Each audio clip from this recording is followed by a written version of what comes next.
You're listening to the Teach Better Talk podcast featuring expert educators eager to share progressive tactics to reach more students. Teach Better Talk is created by teachers and fueled by passion. Let's get started.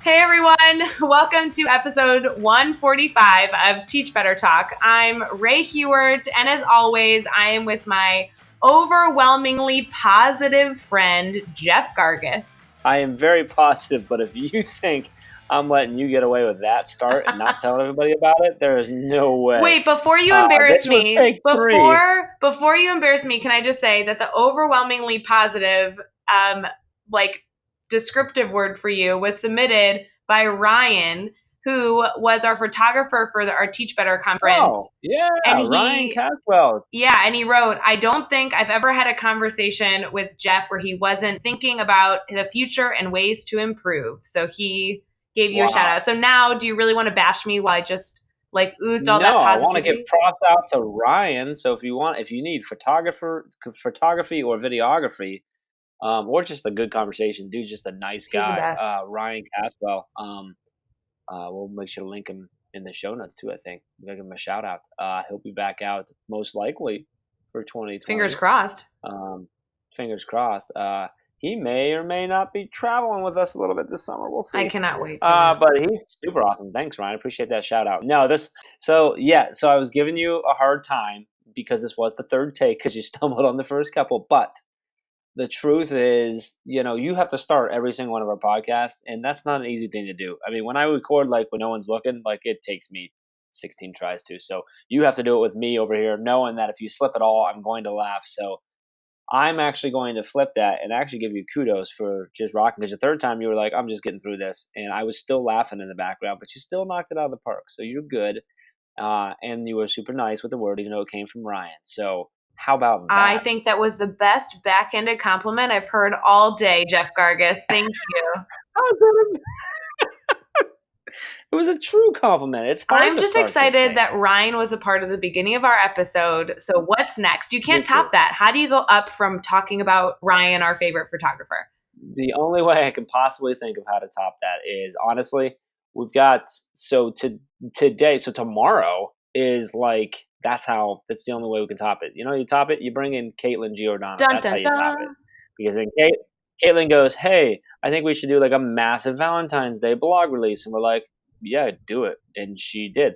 And she reached out to our amazing guest bloggers. And we have, I don't even know how many it is. How many blogs do we have coming out tomorrow? 9 blogs coming out tomorrow all at once. 9 posts all coming out tomorrow, all based around the theme of Valentine's Day, love, so on and so forth.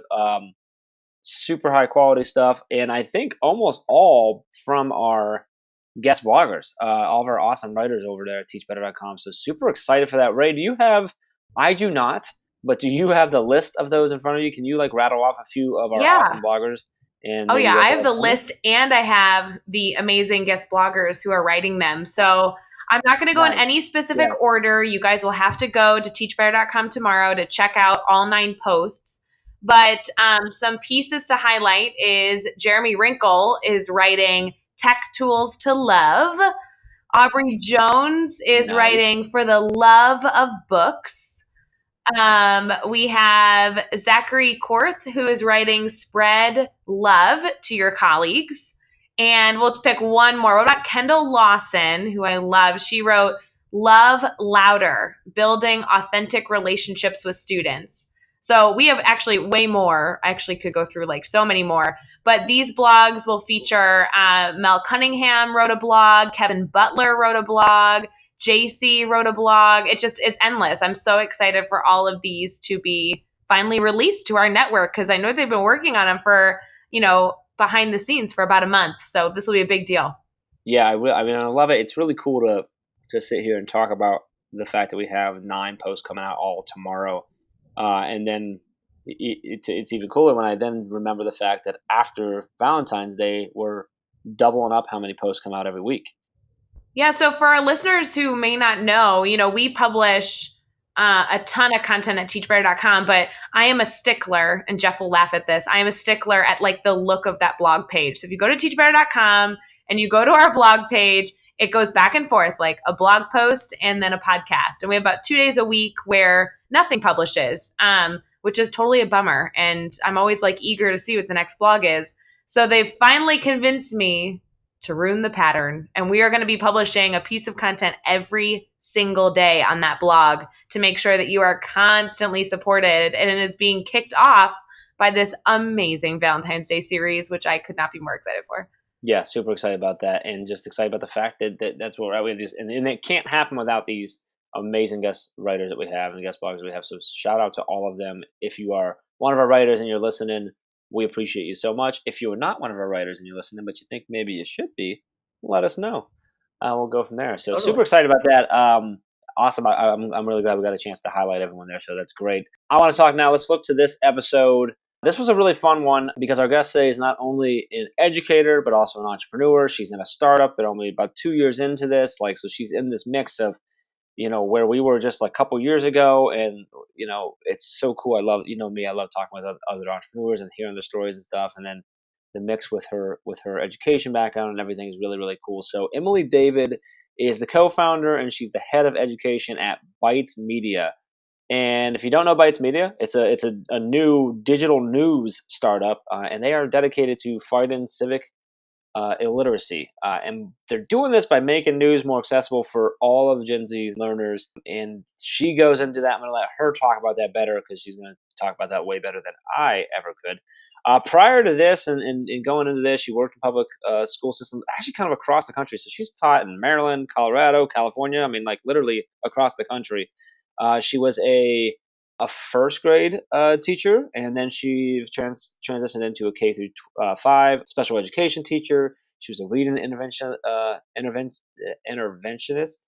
I can't say the word, and a case manager. She was also an instructional coach. I mean, she's got a bunch of roles, and now she's in this role where she's an entrepreneur, but also just striving with her passion for just solving these issues and driving this civic literacy across our country. So super excited. She really dives into it, super passionate, and a lot of fun. And it was really cool. This was her first podcast ever. And Ray, you and I both said it during the episode. I'm going to say it again right now. She nailed it. You could not tell that this was her first podcast, in my opinion. No, she was great. She's an absolute natural. And I think teachers are good at bragging on their students and sharing their story. So if you know an educator that should be a part of this podcast, message us. We want to know. This is a great episode. I like that, Ray. And with that, let's jump into episode 145 with Emily David. Hey, what's up? It's Jeff. Don't worry, we're going to get right back to the episode, but I really want to check out and make sure that you are connected with us on social media. Ray and I and the entire Teach Better team want to connect with you. We want to hear your stories. We want to be a part of your journey. We want to be there to support you in any way we can, and we want to learn and grow with you. So please connect with us. Everything we have is at Teach Better Team. And then, of course, make sure you connect with me at Jeff Gargas and Ray at Ray Hewart. Let's get back to the episode. All right. We are here and we are chatting with Emily David. And Emily, it's awesome to have you on the podcast. We just found out this is your first podcast ever, so we're super excited to be a part of that with you. And really glad that this is the one you chose to come on for. So super excited. I'm excited to kind of dive in and hear more about your story and what's got you excited and what you're doing in education and stuff right now. But before we get too far into that, how are you feeling right now? I'm feeling good. I want to thank both of you guys for having me on the podcast. I love what you guys do for educators in the community, and super excited to kind of test the waters with my first podcast with you guys. So thanks again for having me. I think you're going to be a natural, Emily. I'm so excited to get started. Our first question kind of deals with you introducing yourself and answering that age-old question of what you do for a living. So will you tell us a little about yourself? Absolutely. So right now I am the co-founder and head of education at this cool news startup. You guys may or may not have heard of it. It's called Bytes Media. We've been around for about 2 years now, so won't be offended if you haven't heard of it.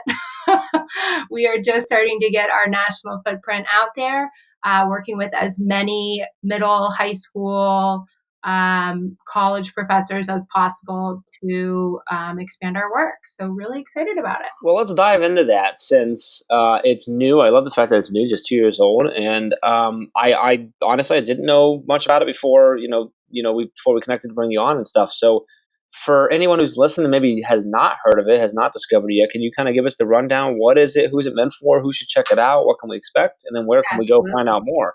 Yeah, so Bytes Media, we are dedicated to making the news more accessible for middle and high school students. To be honest, we have a lot of adults that actually use it as well because news literacy is a thing these days.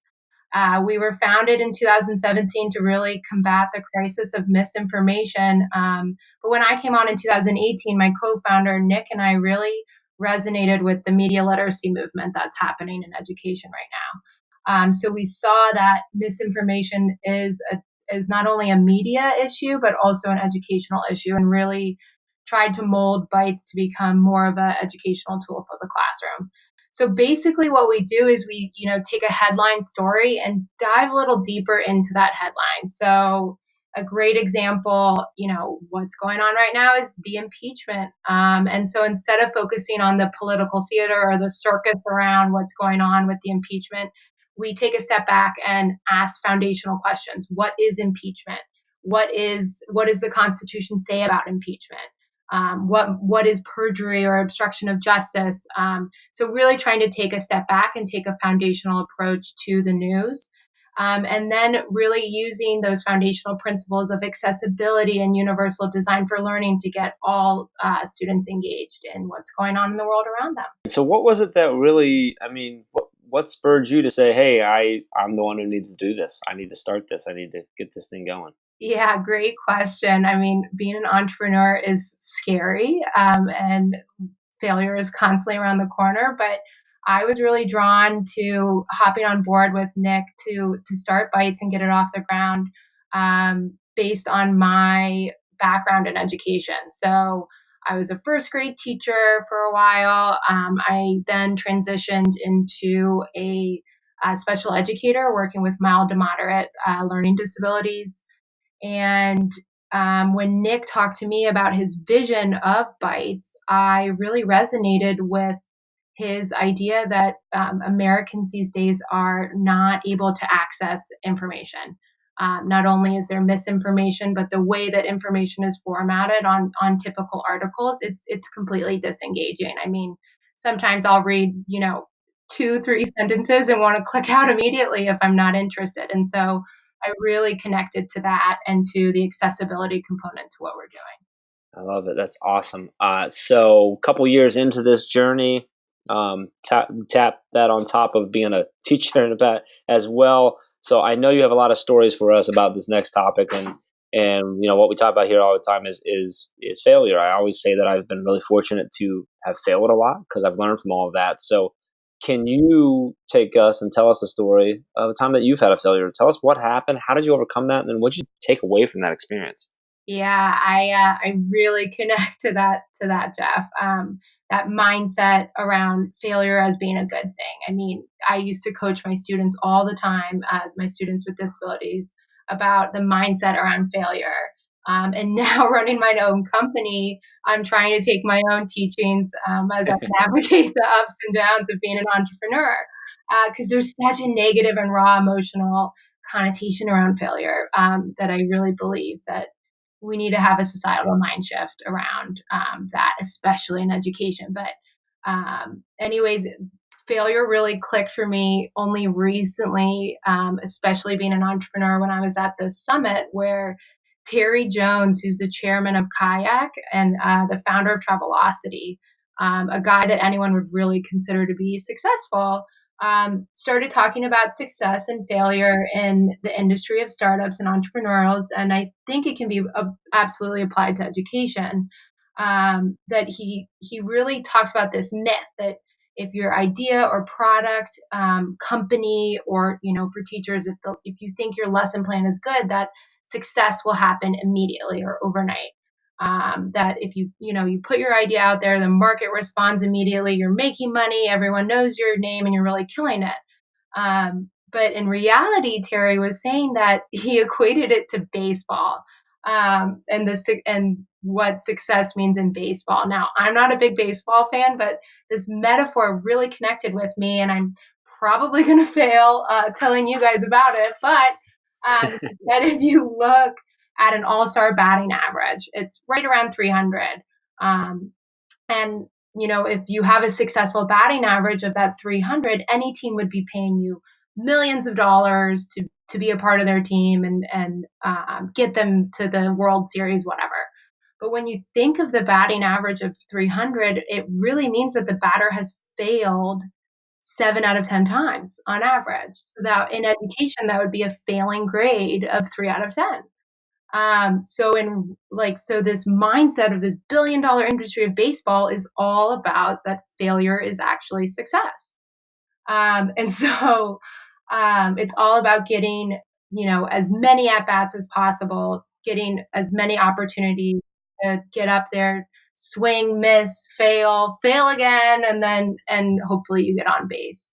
So anyways, long story short, I recently connected that to a failure that I've had.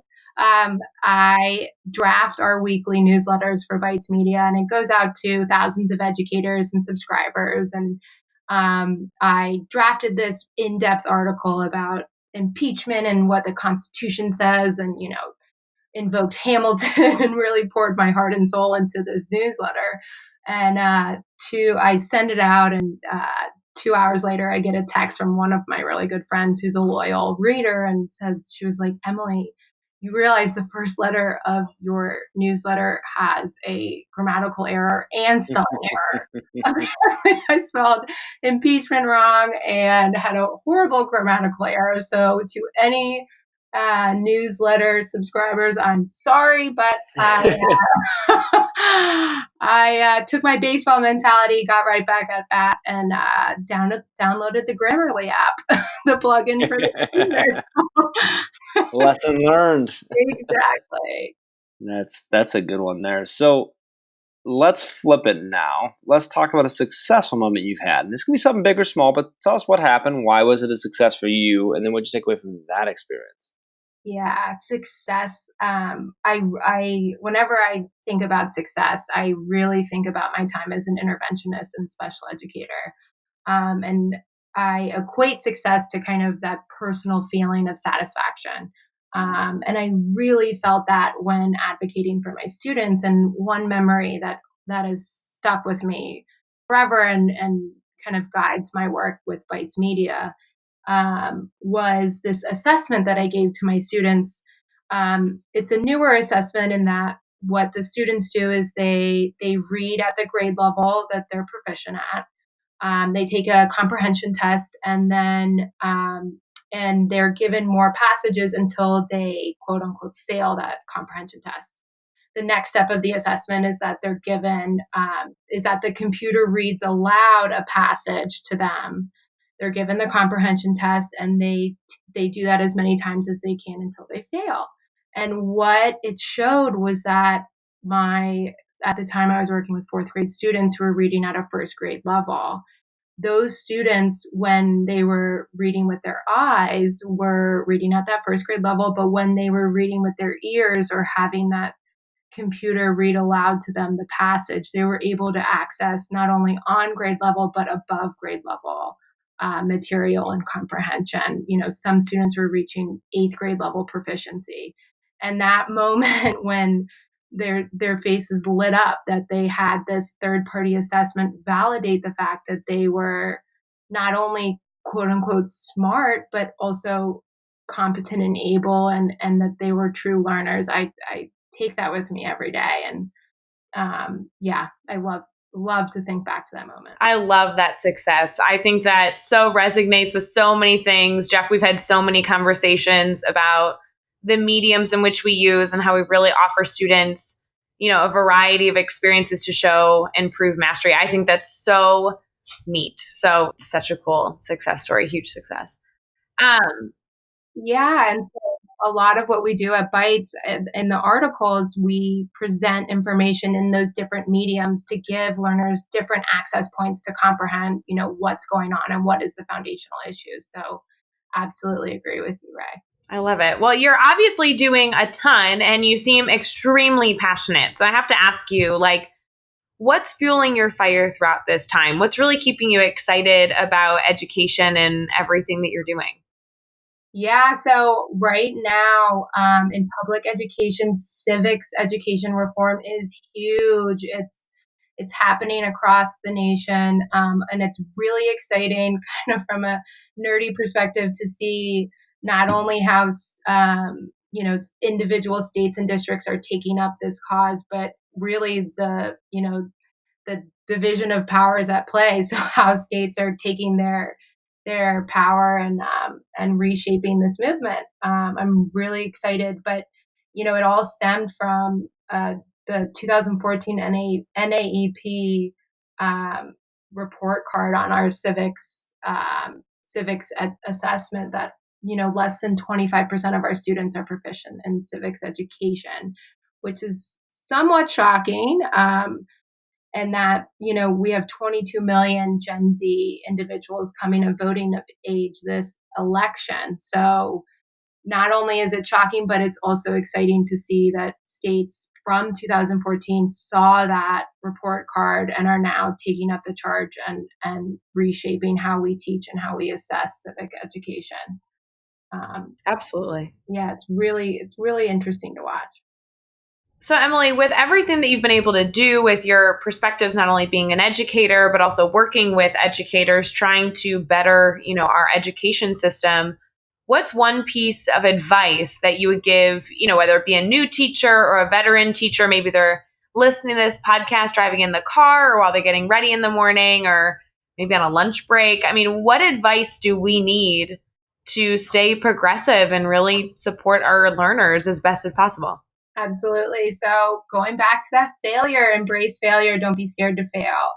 Fail often, fail fast, but learn from it. Collaborate with your team members, with your colleagues. I think back to my first year, I was almost petrified of those expert teachers. But, when I was an instructional coach working with expert teachers, you saw they themselves are human and they feel that first year rookie mentality if they're implementing something new. So everyone faces a learning curve, and we all need to collaborate and work together to shorten that learning curve for everyone. So don't be afraid to fail and don't be afraid to ask for help.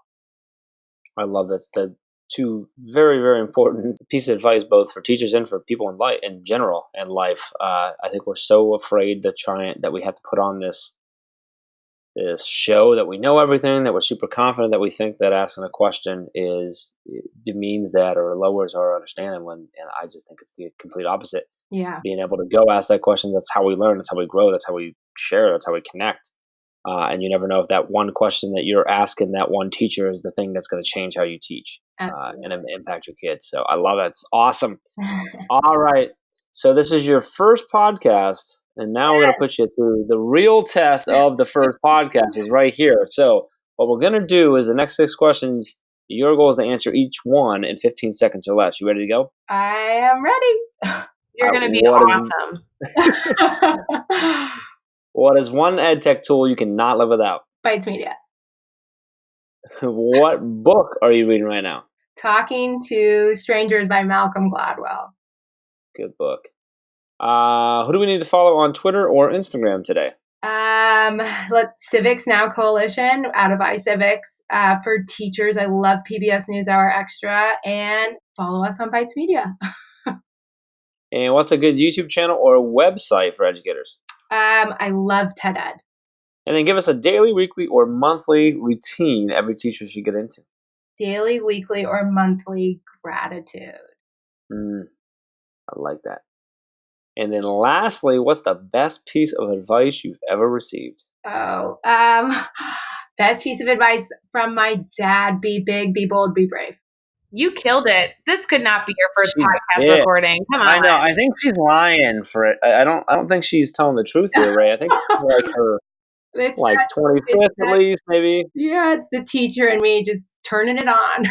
Ray, I like it. Yeah. Well, I think she followed all the rules and said very quick, valuable answers. So, Emily, you get the trophy for sure. Trophy for sure. Yay! We'll be sending it to you in the mail, so keep your eyes out. Love it. Well, thank you so much. Now, I'd be remiss if I couldn't do a shameless plug for Bytes Media. We are about to roll out in the vein of civics education, we just partnered with Anti-Defamation League to launch a national civics curriculum. And what's really cool about this curriculum is that it's harnessing ADL's global expertise on anti-bias and anti-hate. So coming at civics education through that lens and then connecting it and practicing those skills within current events. Really cool, really unique to the space. So super excited about that. It will be live around May. So keep your eyes out.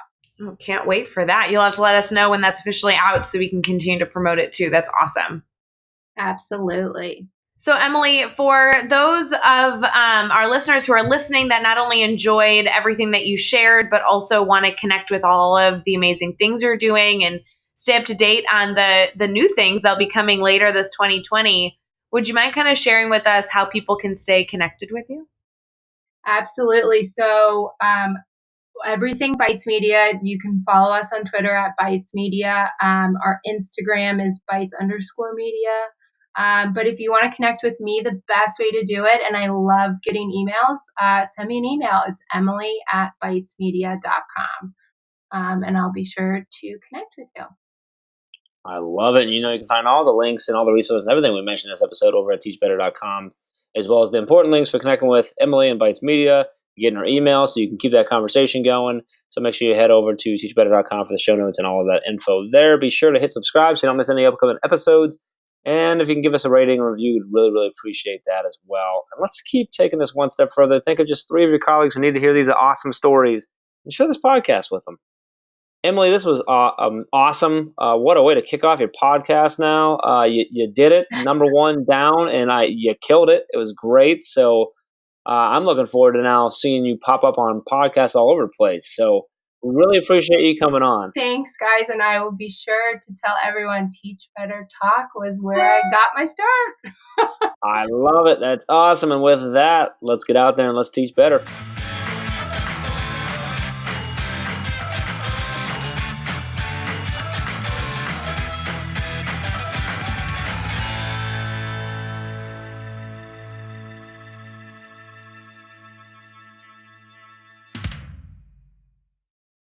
Hey everyone, let's try again. I don't know what my intro is. All right. That was good. I like that. I try. Hey everyone, welcome to episode 145 of Teach Better Talk. I'm Ray Hewart, duh. And as always, I am with, well, let's see. We need to try this again. I didn't even have it open. I suck. Okay, here we go. Stop laughing. Here we go.